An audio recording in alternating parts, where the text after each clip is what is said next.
I want to talk to you about anxiety. Anxiety is one of my specialisms because I come from anxiety. I know how anxiety feels. I've lived with anxiety every day of my life for many, many, many years.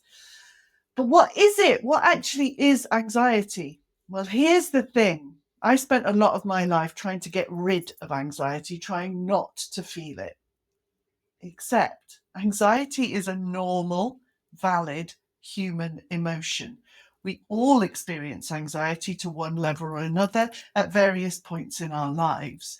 When it becomes a problem is when it goes into overdrive. And the reason it goes into overdrive is because we have a thought about something or something happens in our lives. And in our mind, we trip off down a path of thought into the future. We grow and expand our thoughts about that situation that we're facing. And at the end of that path, there are approximately 1 billion possible outcomes for that situation. And what we do as human beings is we pick the biggest catastrophe, the one that's the biggest disaster. We decide that that is going to be our reality. And what happens then is that our subconscious mind, which doesn't really know the difference between reality and fantasy, imagination, our subconscious mind creates the relevant emotion for that situation. So if we trip off down a path into the future and decide that disaster is at the end of that path, then the emotion that is going to come to the fore is anxiety. Because anxiety's job, and it does have a job, anxiety's job is to warn you that you are in some kind of danger. So when in here you are imagining yourself in danger, perceived danger of any sort, anxiety is what's going to come to the surface because its job is to warn you, is to tell you that you're in danger of some kind. The more we overthink, the more we allow ourselves to trip off down that path into the future, the more we experience anxiety. And so it grows and grows and grows. And because we're living in the future, we can't actually get to any resolution because we're making it all up in here. Bless our little cottons. So that anxiety just grows and grows and grows. And then because it doesn't feel very nice and because we don't really want to feel anxiety, we try not to feel it. We cut it off at the pass. We try to ignore it or run away from it or shout no at it, one of our human reactions to the things that we don't want to feel. And in doing that, what we don't do is allow anxiety to deliver its message to us. So guess what? It gets even stronger and louder and stronger and louder until it becomes our daily companion. So what can we do about anxiety? Well, anxiety means you're living in the future. So if you're living in the future, the single best thing that you can do is bring yourself slap bang back into the present moment. It's why things like mindfulness and other teachings talk about the importance of being where you are right now in this moment. One of the simplest, most practical ways to do that is to engage your senses, your physical human senses in this moment. So take a moment now and just look around you. And I want you just to notice 2 or 3 things that you can see. Use sight. And now 2 or 3 things that you can hear. Put all of your focus on what you can hear.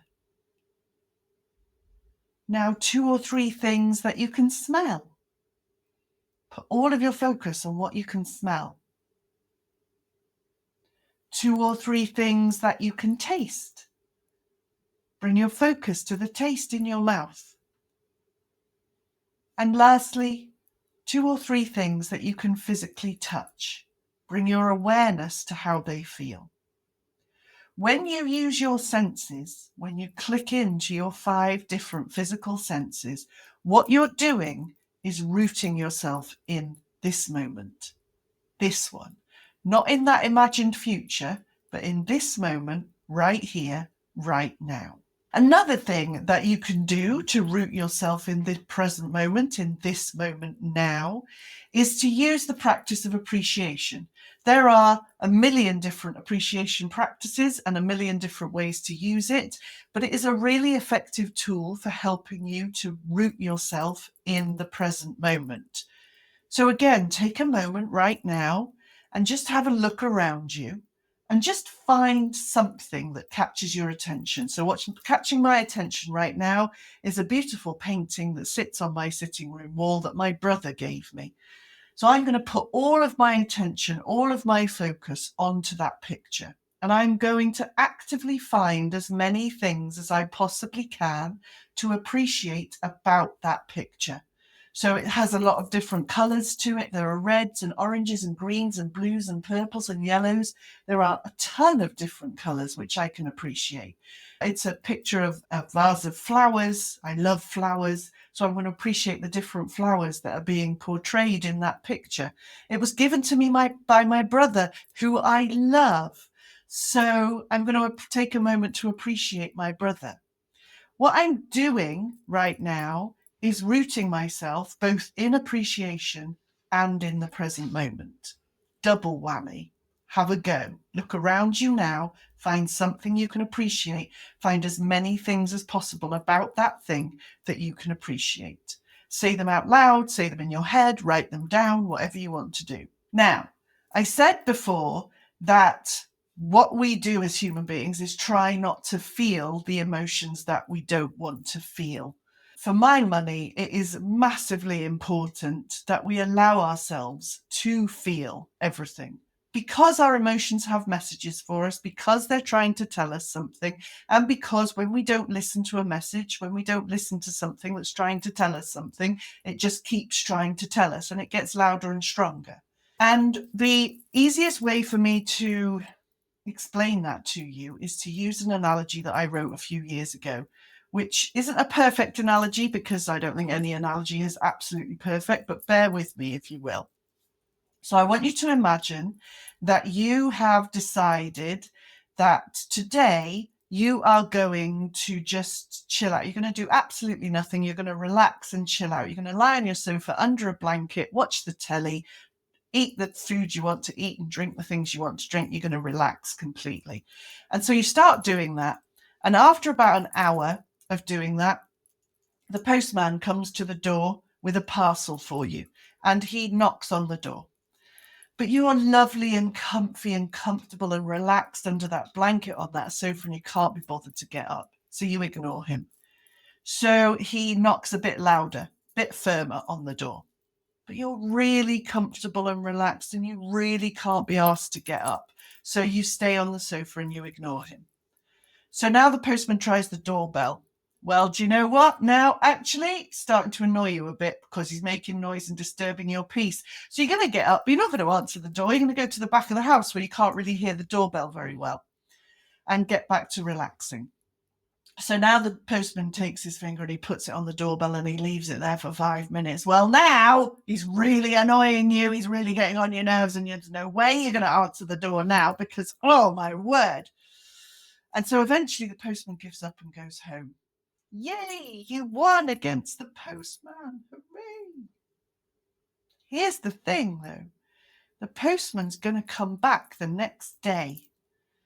Until you open the door and take the parcel from him, he's going to keep coming back because he's just trying to do his job. He's not trying to stress you out or annoy you or piss you off or make you anxious or depress you.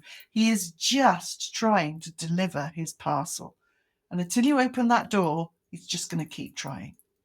Your emotions are exactly the same. They all have a message for you, including anxiety. And until you take the time to stop and open the door and allow them to come in and talk to you, they will just keep coming back. So the next technique, tool that I'm going to invite you to use with anxiety, with any difficult emotion, but particularly with anxiety, is to allow yourself to sit somewhere quiet for a couple of minutes. Doesn't need to take hours. close your eyes, take a slow, deep breath, and just imagine inviting that emotion, anxiety, whatever it is, into that room with you. Make sure you're sitting somewhere where you feel safe and comfortable, and imagine bringing that emotion in and allowing it to sit there with you, and ask it. You can do it out loud, you can do it in your head. Ask it what it needs to tell you. Hello, anxiety. How are you? What are you trying to tell me today? What is it that I've convinced myself is going to hurt me or that I need to be scared of that means that you're here today? And when you ask that question and you listen, really listen to the answer, allow yourself to hear it, then you give yourself the ability to rationalize, to admit that actually you've made this whole thing up and it's perceived danger rather than actual danger. You give yourself the choice as to how to deal with whatever it is that you're not facing. So don't see anxiety as the enemy. See it as a part of you, a friendly part of you. Thank it for being there and ask it what it's trying to tell you. Listen for the answer. And then the last technique that I want to share with you in order to help you cope with that feeling of anxiety. And again, it's really about bringing yourself back into the present moment. As I said before, when you experience anxiety, you are living in the future. You're not in the here and now, you're in the future. And so what we want to do is bring ourselves back into the present moment as soon as possible, when none of that rubbish is actually happening right now. And the easiest way you can do that is by using your breath. Your breath is one of the most powerful tools that you have at your disposal. It's completely free to use, and you can use it anytime you like.